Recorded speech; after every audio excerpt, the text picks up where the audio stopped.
Yeah. What's new? Not much. I'm just trying to get through this week because I am going on a trip next week. Nice. Where are you going? We're going to France, Iceland, and Denmark. Oh my God, I'm so jealous. Super excited. Wow. Are you going 2 weeks or what? Yeah, it's like a 10-day trip. So That's so great. my mom got on this kick where she's like, I've never traveled and I'm gonna die. And I'm like, you're not even 16. Have you considered or looked into like tour guides or anything? Yeah, so we have a 2-day tour booked in Iceland. No. Oh. So you got to look at Rick Steves. Do you know who that is? Okay. Rick Steves is a guy that's got a show on PBS, and it's so great because this guy has a travel book, and he tells you if you have a certain number of days and you're going to a certain number of location, he'll tell you what to do, I love that. where to go. He'll tell you how to get tickets in advance. I definitely need to look into that because I was their travel agent. But here's even the better thing is, like, I'll give you an example. When I went to Rome with my wife on our honeymoon, he has a guidebook, and he also has on iTunes podcasts and virtual tour guides that you download to your phone. So when you go to like the Sistine Chapel, you walk in and you turn it on and you go, okay, he'll go, okay, walk 5 paces, look up. And this is a fresco that was painted by Michelangelo, and this was the date, and this was the thinking at the time. Going through like their little thing. It's so great. Probably way better and more. And dude, I'll give you another example. Like when you go in Venice, they have the Grand Canal where you get on one vaporetto, you go through the entire thing. Like you turn on one of the virtual tours, and he'll go, okay, so as soon as you get on the boat and the boat starts moving in 2 minutes, press play. So you press play. All right, the boat's moving. Look to your right. There's the Guggenheim Museum. This is what was done there. So look into Rick Steves. Rick Steves. Okay. He's got it for all over the world. It's great.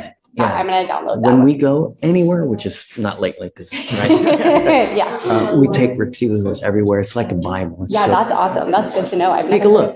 Yeah, thank you. I appreciate the recommendation. Because when you go and when you know what you're looking at, it's just so much more memorable. Oh yeah, you know? No, I like to know because usually I've Pinterest everything, and I'm like, okay, we're gonna go see this thing. My parents are like, cool, it's another building. When I did it, it was free. I don't know if it is now. I'm sure it's not too expensive. No, it's anyways, who are you here on? Terrence Bruget. Okay.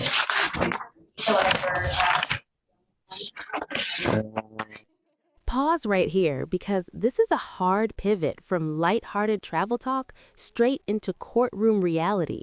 That contrast isn't accidental. It reminds us how fast everyday life can slam into serious legal consequences. 1 second you're planning vacations, the next you're facing whether your lawyer is about to walk away from your case.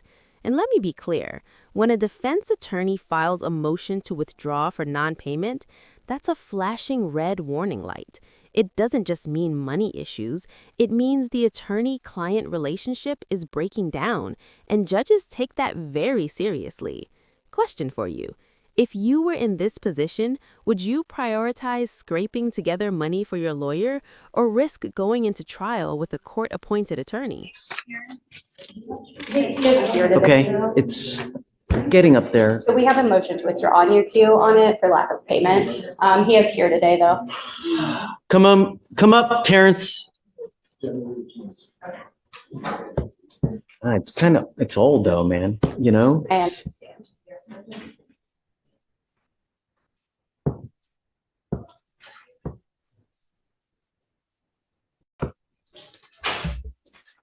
There's nothing worse than when your lawyer is upset. You know, do you work? What do you do for a living? So you don't work for free, do you? You don't work free, do you? Yeah, I don't work for free. But I did. So I don't want you. It's a rhetorical question. The thing is that your case is old, and it's now where it's either put up or shut up, and we're ready to go to trial. You know, your case is 140 days. In 40 days, this is when we set the case for trial. It's time to figure out what we're going to do. You know, I'd like you to get together with them to see what you can do to try to mend the relationship, but it's old and it's time to figure out what to do.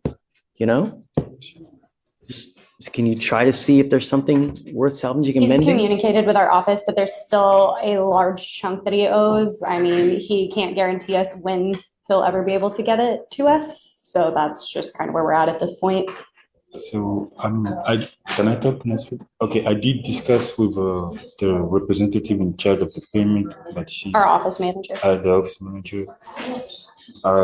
Honestly, I was supposed to pay before the end of December, but I did get sick. You know, I did have some things going on, so I would like them to reconsider. And Do you still work full time? Do you earn a salary? when I did get sick, it did affect my paychecks, you know, for like quite a month. So I get paid every 2 weeks. I don't make go driving, you know, so if I don't drive, Salaried employee? I get paid per hour. I don't get a salary. Salary is 6 per month. I don't get. And what do you do for a living? I'm a medical driver. Medical driver. Yes. Okay. And how much money do you make an hour? An hour is $15 an hour. Yeah, I mean, But it's not like that's something I did get sick, so I haven't been working for some time.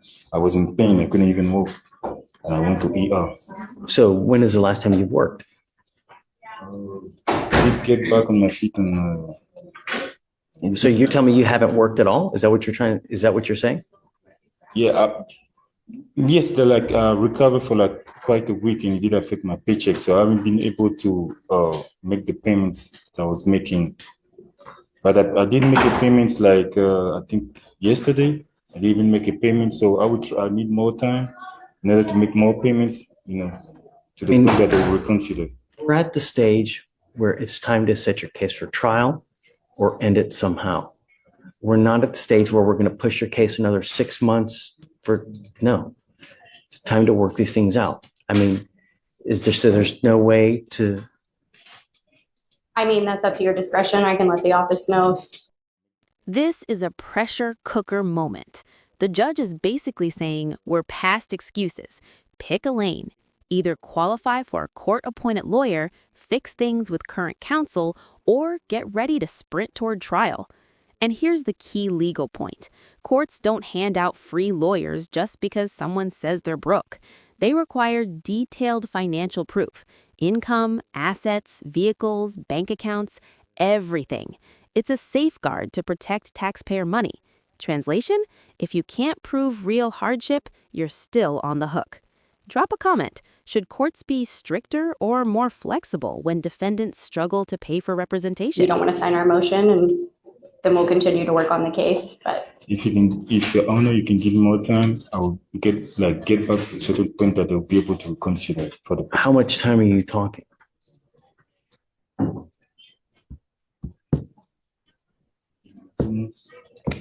Say it again. If I can have a month or 2 months or 4 payments. So let me see. I'll have you fill out an application, but I don't know if you're going to qualify for an appointed lawyer. You need a lawyer to represent you. And I'm going to tell you now, even if I let them withdraw, whoever you hire, you're going to be in an extremely fast track getting ready for trial because your case is 140 days. And like I told you, at 180, we set that for trial. You know, I need to know everything about you, how much money you make an hour. I need to know how much money you have in the bank, stocks, bonds, mutual funds, what kind of cars you drive, everything about you to see whether you qualify. If you don't qualify, you're going to have to go hire someone else. And then you're going to spend a bunch of money elsewhere. So let me ask you a question. How long can I have in order to be back on track for the payments?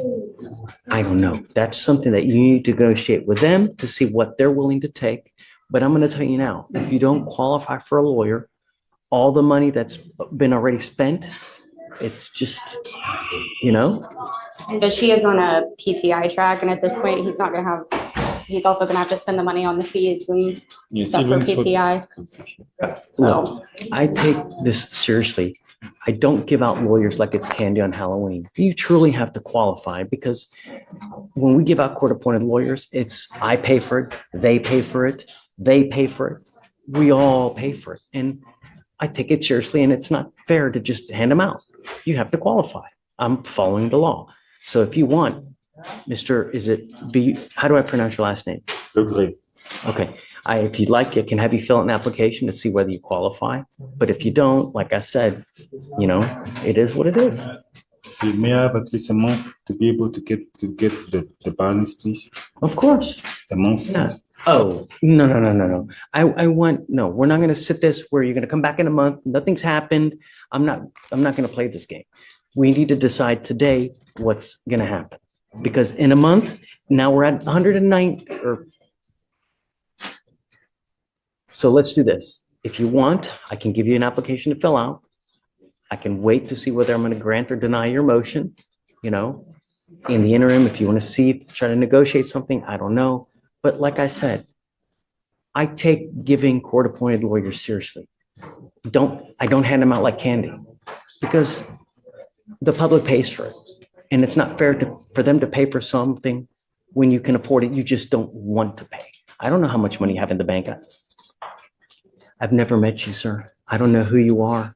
I don't know what kind of car you drive. I don't know if you drive a Shelby Cobra. So let's do that. I'll have you fill out an application. If you want to try to talk to them to mend the relationship, perhaps that can work. If not, I'll wait to get your application and we'll go from there. Yes, I want to talk to them. I want to try to have a deal with them, please. With what? I'm trying to see what kind of deal I can have with them for payment plans. So you can go call the office again, but they've already told you no. Yes, So Just, you have to understand that relationships are built on trust, right? And if you're not forthcoming with the side and you put them off and you put them off and you say you're going to do this and you say you're going to do that, and then you go back on your word repeatedly, that goes a long way, you know? So well, I'll have you step back. You tell me what you want to do. I'll give you a couple minutes. I don't want you to make a decision here. Take a step back. You guys just we'll check back in. let me know what you want to do. All right. Please. Thank you. For sure. Okay, so here's the deal. You're basically in the home stretch of this thing anyways to enter into the diversion program. Elaine is going to get the contract. She's going to need to go over it with you. You will need to do two more remaining things. You will need to get the interlock. You will have to pay the district attorney fee. Once you do that, you will be in the program. So it's at 140 days now. I guess we can give you, 30 days for you to get it done. Okay, I will be out until the first week in February. Would that be okay? We said to February? You're really gonna be on all of January? Yes. I'm coming back the last week of January, the first 2 days, but then I'm taking a COE the last part of January. So you can try to get it in if it's just a DA fee. Yeah, it's just, it's. If we could get that in, I guess before the end of the year, that would be great. Yeah, how soon will it take you to pay there's a $300 fee and you have to get the interlock. How long do you think it'll take for you to do that? Okay, for you said 300? Uh-huh. I can pay it. Once you pay that, get proof, and do you have the interlock in your car now? Okay, you need to do both of those things to enter into the program. The sooner you do it, the better, because she's leaving all of January, I guess. The alternative, I don't know if there's no driving affidavit if he doesn't have. I guess we need to look at the license suspension and I'll take a look at that. Can you run I have an ALR and my driver's license is not suspended. Okay. What are you saying? His driver's license is not suspended, Okay, so so he would have to get the And interlock. Your Honor, I have an email saying that he was approved for a portable due to him operating a work company vehicle. So I believe a portable is what has been offered by Brenda, is what she said in an email. Got it. Okay, so let's do this. Do you think you can pay the DA fee and get the interlock done within the next 2 weeks? Next 2 weeks? 2 weeks. I'm sure about the fee, but for the interlock, I don't know how much I'm supposed to pay for. Ms. Elena can get with you to let you know how to do that. All of that is in the contract. In the contract. Have information, we can call the various vendors and they can tell you how to get that set. Right. So why don't we do this? Why don't we set it, I guess maybe like, you wanna do that? I don't have a problem with what that is. Okay, so we'll set you off for the 30th. Okay, you're gonna need to get together with Miss Elena quick so that you guys can get on the same page. The most difficult thing will be for you to get the interlock, but you need to make the appointment as soon as possible because they're really busy. Don't wait till the day before court. Call today, tomorrow, or the next day to make the appointment. When you get that, pay also the DA fee, and then you're in the program. Okay. The idea is to do that before she goes, because she's going to be gone for a long time, and it makes no sense for you to wait all that time when you can be working toward the goal. Yes, Okay. sir. Yes, All sir. right. Thanks. Thank you. Good luck. All right, thank you. Thank you. Was restitution paid? We're not able to pay restitution. The state has, No. the state hasn't contacted the complainant in 2 years, Judge. Question. Because here it says on 12/2, $250 restitution was due before the time served was offered. I talked to Morgan. I talked to Morgan about this. Yes, Judge, and he's correct. The last time that the complaint has been contacted is 2022, and we haven't been able to reach out again. We haven't been able to get in contact. Have you attempted to reach out to the complaining witness? We can reach out if you want us to. We can reach out. You haven't reached out? The last word we have is from 2022, Your Honor. And so we can.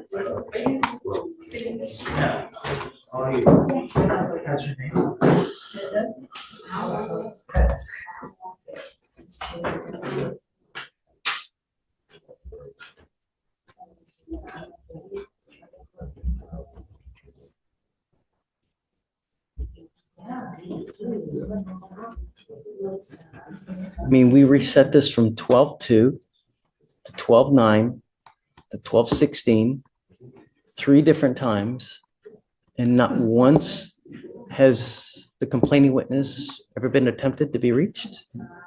Am I getting that right, Alex? That's correct, Your Honor. Not since 2022. Judge, this complaint was read in 2022 by Mr. Morse, and defense advice. And last time we approached regarding this case, we said that restitution and take a plea. But defense has advised me that he can't pay the $250. No, it's not fair.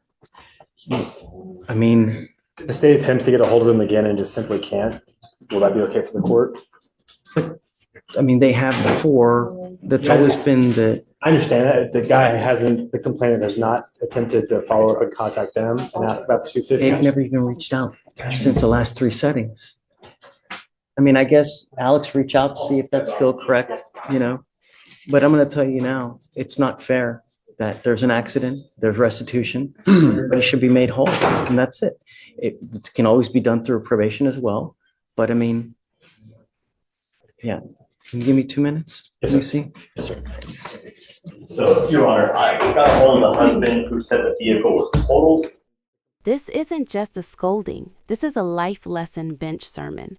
The judge is zooming out from this case and talking about the ripple effect of bad decisions. No insurance, no license, more convictions, fewer job options, and a shrinking future. Notice the pattern. The court isn't only punishing, it's warning. Because once convictions stack up, climbing out becomes exponentially harder. And the harsh truth? The system keeps score. Final question. Do you think speeches like this actually change behavior? Or are they too late by the time someone reaches this courtroom? Come up, sir. And the amount that he told me is actually $500 deductible, and he's going to send that document by the end of today. Okay. So It is what it is, but I'm,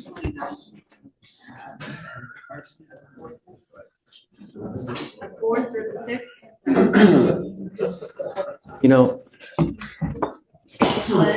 Mr. Romero, sir, I want you to understand something, that Harris County, we have so many people here and we have so many accidents. It's ridiculous. We have car insurance for a reason. When you're driving, you're expected to maintain and follow the law. One of those is maintain liability car insurance, because when you don't and you get into an accident, there are very, very big consequences. Let's say, for example, somehow someone goes out, gets into an accident and kills someone. Who do you think they're going to come after? Right. And they will get a judgment, and then just who knows what they can attach, who knows how much they can sue you for. And when that happens, you'll never recover from it. That's why for $40 to $50 a month, you get insurance that protects you in the event. They can also give you a lawyer to help you with these types of cases when there's something That happens. But God forbid something catastrophic really happens and ruins your life because of it. I routinely get emails where people come to me and say, hey, how do I get help here? I've gotten into an accident. They're suing me for $50,000 and I now have to go hire a lawyer and I don't have any money to go hire a lawyer. What do I do? This is real life. This is what you do. Now, in this case here, there is a deductible of how much? $500. That's part of the agreement. So that's something that it was part of the agreement when they initially did this. So you're working, right? Not completely, sir. Why not? Since because the winter came, we got laid off. So all I've been doing is I've been going to Home Depot and sometimes I get hired, sometimes I don't, Do you have an ID? No. Have you ever tried to go get an ID? I'm not from here. You're not a citizen, Judge. Yeah. I got laid off because of the winter. And all I've been going to Home Depot. And sometimes I get hired, sometimes I don't. And that's the only way, I'm saying, I'm able to, in a sort of way, maintain paying bills. You have children. Yes, sir. How are you supporting your children, man? Well, the same way. I'm going by Home Depot, sending them money to them because I'm not with them. There are other ways. Find a trade. I'm sure that you have friends that are either carpenters, brick masons, something other where you can learn a trade, be good at it, Sir. make a name for yourself, and you can really make some money. Hanging out at Home Depot, waiting for someone that's not the one to find. I mean, I hear you, sir. I hear you, but like you say, I've been going through like companies here.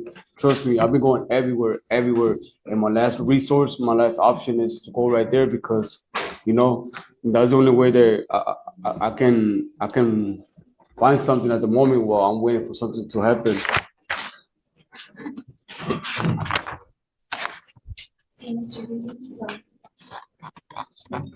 Judge, I'd like to see what documentation the complainant can come with. So we can see the validity of that. If that is something that they're truly going to want as a condition of anything, we have to put it on like a probation. I mean, it's a trial. Are you okay with bypassing that?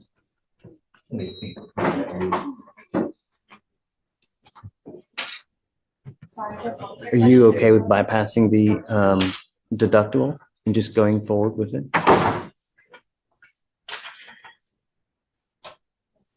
I believe so, Judge.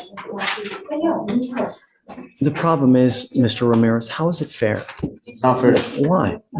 It's Not fair, sir. Sir. I mean, I'm willing to like pay for my crime, pay. But that's not what it's about. I get it. But the problem is now all you're doing is you're making your life more difficult in the process. Yes, sir. The more convictions you get, the harder it becomes to get a job. And the harder it becomes to get a job, all you're doing is you're continually shooting yourself in the foot over and over and over. This life can be either a great journey or it could be an awful journey. Yes, sir. And the more convictions you get, The harder it is. think before you act. Think before you speak. It's not hard. From now on, you're facing a minimum of 30 days in jail. You need to realize that. Don't get into a car if you don't have insurance. If you don't have a license, don't get into a car. I will have jurisdiction over you for the next 5 years. Do you understand? Yes, sir. Yes, sir. State, you okay with going forward? Yes, Your Honor, we would be fine with the time served on the FSGI in exchange for the dismissal on the UCW, and we can waive restitution. And then as far as the weapon is forfeited, right? Yes, sir. Okay, the weapon will be forfeited. You're not going to get this weapon back. Do you understand? Sir. You're giving up the right to a trial, right to compel witnesses to testify on behalf, confront and cross-examine your accusers. This is going to go on your record, like I said, and it's going to be there for the rest of your life. From now on, you're facing a minimum of 30 days in jail for any new cases that you pick up. You understand? This can also have immigration consequences as well. If you're not a citizen, you can be deported, excluded from the country, denied naturalization under federal law. If you're not in this country with permission and you go to jail, it's only a matter of time before ICE gets a hold of you and you'll be stuck like Chuck in there. Do you understand? You better live with a freaking halo because you have a lot to lose. Yes, sir. Yes, sir. You're giving up the right to appeal. So once you plead guilty, there's no turning back. You cannot change this. You understand? Yes, sir. How do you plead to the offense of failure to stop and give information? Guilty or not guilty? Guilty. I'll find you guilty, sentence you to the 3 days in jail, credit for the time that you've done, is it 2 days? 9 days in jail, credit for the 3 days that you've done. Good luck to you, sir. Thank you. All right, thanks, Phil. And thank you.